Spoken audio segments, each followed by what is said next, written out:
On this DeBacco University video, I'm going to cover the electromagnetic spectrum that we see pictured here. That includes everything from radio waves, microwaves, visible light, X-rays, even gamma rays. We'll explore this in a little bit more detail in this video.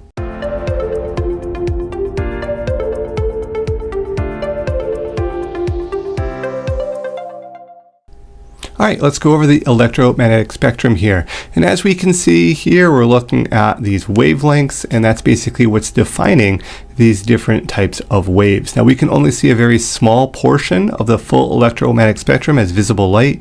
We could see that there's a large spectrum to this, and it includes many different things. Some wavelengths are very, very large, as we see with radio waves, the size of buildings, all the way down to the little gamma rays, which are basically the size of atoms or atom nuclei.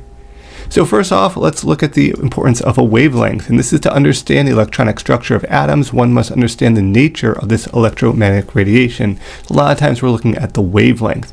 And this is the distance between corresponding points on adjacent waves. And this is essentially defined as wavelength. Now, a lot of times we think about it as crest to crest, but it could also be trough to trough. So doesn't really matter as long as it's corresponding points.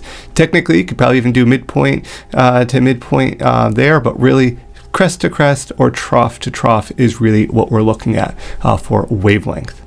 Now, frequency might look like wavelengths change a little bit. Well, frequency is the number of waves passing through a given point per unit time. This is known as the frequency. For waves traveling at the same velocity, the longer the wavelength, the smaller the frequency. So here's a very high frequency. We see a lot of waves coming through at that same point. If we're having the same duration of time, this is a low frequency, low number of waves going through. And then this we quote medium there. Now, if we're looking at photon energy is carried by a single photon, the basic unit of light or other forms of the electromagnetic radiation. Photon energy depends entirely on both the frequency or the wavelength of light. So here we're looking at energy, H times V, or energy equals Hc over wavelength. This is the relationship. So E is referring to the energy that can equal H, which is what's called Planck's constant, times V, which is the frequency, or it can equal H, which again is Planck's constant. That's a constant number.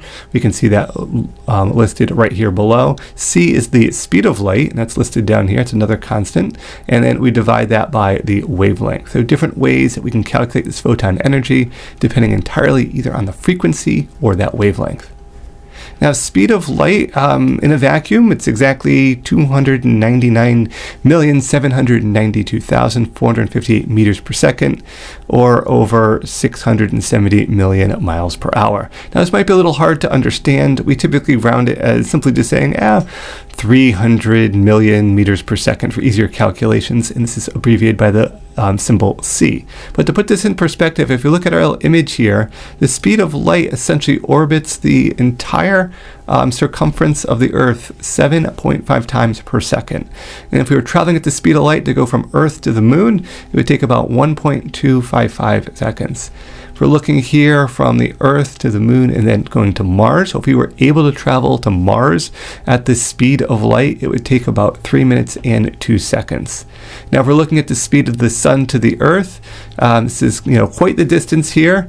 We're looking at this 149.6 million kilometers there. It would take approximately 8 minutes and 17 seconds for that light that comes from the sun to get to Earth.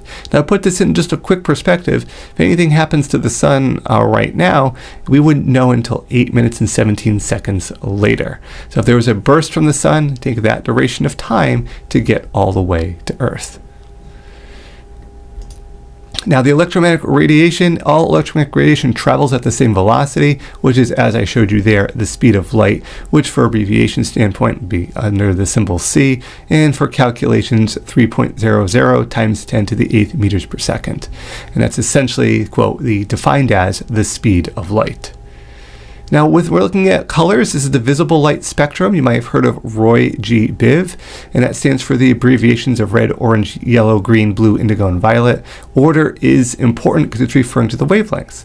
These colors are arranged by wavelengths from the longest to the shortest. Red being the longest, violet here being the shortest. When we say the shortest and we're measuring these, we measure these in nanometers. Red having a 700 nanometer wavelength, violet having the shortest at 380 nanometers, approximately. There's some variations in some ranges depending exactly on that spectrum of color. Then we get to white light. So white light is what we perceive when all colors are visible. So if we look here at this kind of prism, we're seeing the reds and the oranges and the greens and the purples all being separated from that initial white light. So the white light contains all wavelengths of visible light. When passed through a prism, as evident by this triangle, the white light is essentially split into colors as a phenomenon called dispersion. Common sources include sunlight, incandescent bulbs, white LEDs, and things of that nature.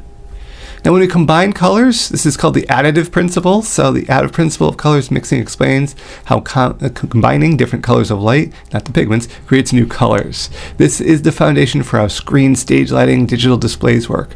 The primary colors of light are red, green, and blue. When these colors overlap, they add their wavelengths together, producing new colors.